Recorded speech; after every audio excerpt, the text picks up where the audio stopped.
What's up, fight fans? Mainman Mademan here. Y'all know how I get down. We talking boxing, man. What up to the fam? And what up to everyone in Mainman Mademan's boxing form? Hey, so check it out, man. The thing is this. I'm checking out my main man Terence Crawford social media. And I see Bud out here talking that talk, man, still enjoying his victory over Errol Spence Jr., man, as he should, you know what I'm saying, fight fans. But you see he out here still taking that good old victory lap. And my man Bud Crawford got a lot to say. He says a lot of folks are mad at him for doing everything that he said he was going to do. Leave all the excuses at home, and y'all must hate life right now or something. Damn. Hey, Bug, I understand, man. Look, hey, champ, a lot of these folks lost a lot of bread, man. It's a lot of bread that was lost in this fight right here. You know, you mix the fact that how many people lost money and the fact of how many people also is just flat out embarrassed. And you mix the two, and you have like one of the saltiest fan bases perhaps known to man, fight fans. And that's exactly what we see in Bud Crawford. They are mad, you know what I'm saying? They're embarrassed. They lost a lot of money. A lot of them paid a lot of money to go to this great event, only to just to get there and see their dude get broken down and beat to a pulp. I mean, that's got to be hard to take, you know what I'm saying? So, yeah, you know, a lot of folks are coming up with different excuses. I've seen all kinds of stuff floating around, fight fans. We just went almost full circle with it on the crazy clock. We started off with neurological issues, and then that then progressed on to he was drugged or something like that, right? He was high, something to that effect. Then we went from there to now he got broken bones or something in sparring. Then we went from there to it's a weight thing, and then now from there to where we at now? Is it PEDs or something like that now? So we done went all around like Excuseville. It's like it's been all around the world, same song. And at this point, it just looks bad and pathetic, you know what I'm saying? And people just kind of reaching.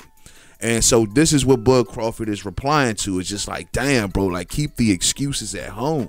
It's like, damn, I mean, and then on some folks even believe that something had to do with Terence Crawford, like is maybe his gloves or maybe something he took or something like that. And so it's like, you know, on one hand, you don't know if they believe it's something wrong with Earl, or if, on the other hand, something was wrong with Bud. You know what I mean? It's all over the map. It's all over the crazy map, fight fans. So it is what it is, man. And this is what he's saying. So it's like, look, man, the dude did everything that he said he was going to do, you know, become undisputed, go after the top guy at a weight class. That's all we can really ask, you know what I mean? Just go after the top guys, the best fighting the best.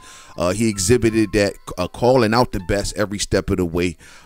He exhibited that every step of the way at 147, and all the while being pretty much, you know, dogged out, you know, by a big segment of boxing fans. Mainly because for whatever reason, I honestly still baffled to this day. I don't know. You know what I'm saying? I think honestly deep down a lot of folks were fans of Terence Crawford. It's just that the fact that they were bigger fans of Errol Spence Jr. And it's like, hey man, now you learn, now you know. So get off the excuse bandwagon. If you've seen it for your eyes, you've seen a certified beatdown before your eyes, and you see that this is something that Terence Crawford has always done, you shouldn't even really be surprised, because he's been how many, you know, knockout streak he's on right now. It just goes on and on and on and on. So you shouldn't really be surprised. But if you are surprised, fight fans, at the end of the day, look, I don't know what to tell you. Where you been? You know what I'm saying? Like what a part of the fight game you've been watching. This is something he's been doing. This is a normal day at the office. I told you after the fight, Terence Crawford didn't even say that this was the biggest moment, though he's getting like the superstar treatment, going around, you know, interviewing with everybody and doing as he's supposed to do. After the fight was over, he said that his biggest moment was still the Ricky Burns moment when he went overseas and he won that title. So it's like it was an easy fight. He breezed through it. You know what I'm saying? It's just almost like an I told you so moment for him, as opposed to like, yo, the biggest moment in the world for him. It's going to be remembered through the history of the fight game, of course, but like for him, it's like, dog, nah, man, this was easy, bro. And I just told y'all this was going to be easy. Y'all ones that put all of the value in this dude. You know what I'm saying? We saw a straight up and down, no special effects type cat. You take his foundation away from him, then what? And that was just plan A. That was just like plan 1A. I'm sure that he had adjustments to do and all kind of other things that he could have done in the ring that we may even get to, fight fans. And, you know, depending on what's going to happen with the rematch, maybe we get to it. But y'all gotta stop it, man. Y'all making yourself look bad. You're coming up with the excuses. Once again, it's always good to see a fan base build themselves back up, because hey, a lot of folks gonna take pleasure in smacking them back all over again. You know what I mean? And the more delusional it seems that you come up with, the more harder it's gonna be for the fall. You don't even see Errol Spence Jr. doing it. You know what I mean? Well, we still don't see them activating this rematch. Don't know what the holdup is. But well, then again, I take that back. Maybe we do know, because listening to Steven Espinoza a few days ago, signaling that man, they would prefer that Errol Spence Jr. slow it down. Maybe looking to come on back and revisit this maybe sometime next year. That's how that's the things that he was signaling, and so the suits are in his ear, and they're saying, hey, bro, slow it down. Let's see if we can do A, B, and C first. And perhaps come on back around to Terence Crawford. And right now, Terence Crawford got the total leverage. I'm sure the ball is in his court. He get to make the call on however it's gonna fall. At the end of the day, hey, this is what happens when you lose. Big fish my ass. He ain't big fish no more, fight fans. Right now, the true big fish is Terence Bud Crawford. I mean, look at the numbers his interviews are doing right now. They're doing crazy numbers.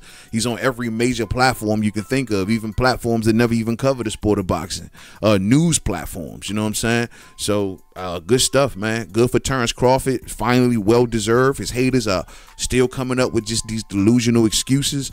Those who then supported Terence Crawford, been calling this for a long time, been saying that, hey, man, there's a difference in skill here. No one knew that Derrick James would get taken advantage of as much as he did from Brian Bomack McIntyre and that entire coaching squad over there.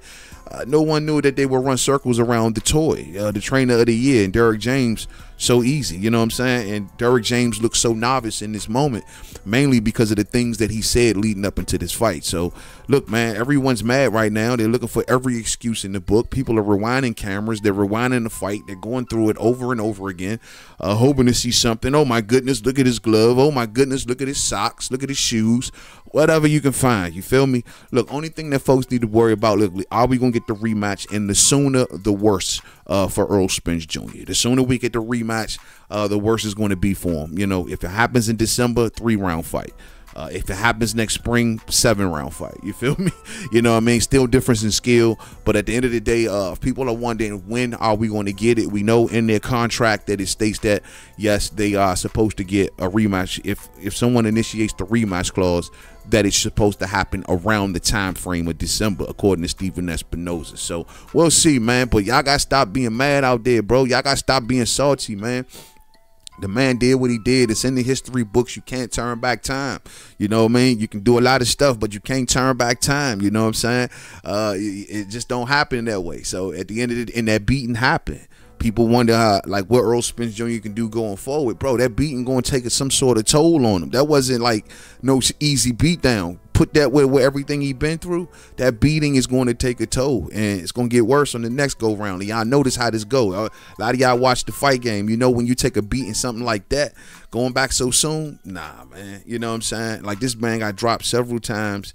I don't know, but I guess maybe, who knows? He's been on the couch for 16 months leading up into that fight, right? And it didn't do him no good. So maybe keeping him active may be the answer, and maybe, who knows? Errol Spence Jr.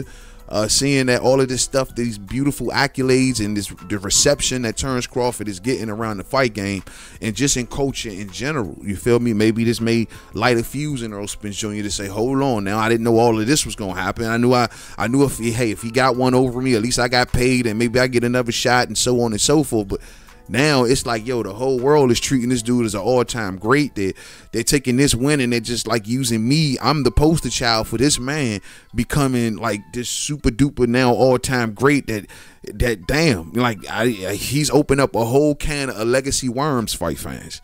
And so maybe Earl says, you know what, I better wake up and get myself together for this rematch, give a much better outing of myself at the very least.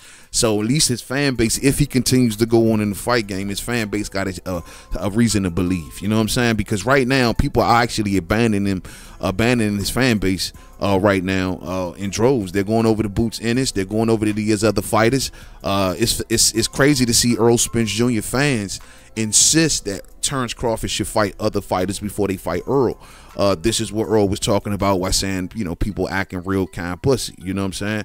And I get it. You feel me? Your fans don't believe as much as they used to. You know what I'm saying? And they're saying Boots should get the shot and hoping that Boots upsets Terence Crawford or something to that effect, man. But I would never do that. If I'm rooting for Bud to get his rematch, if he want the rematch, let's go. You feel me? And for those who hanging in there with Errol Spence Jr., salute to y'all. But it is what it is. Thumbs up on the way out if you didn't hit it on the way in. Share, rock the bells, man. The man is who he says he is. Give him full credit. We all knew it, fight fans. Those who haven't known it, just trying to save face, you look terrible out here. I repeat, you look terrible out here. You know what I'm saying?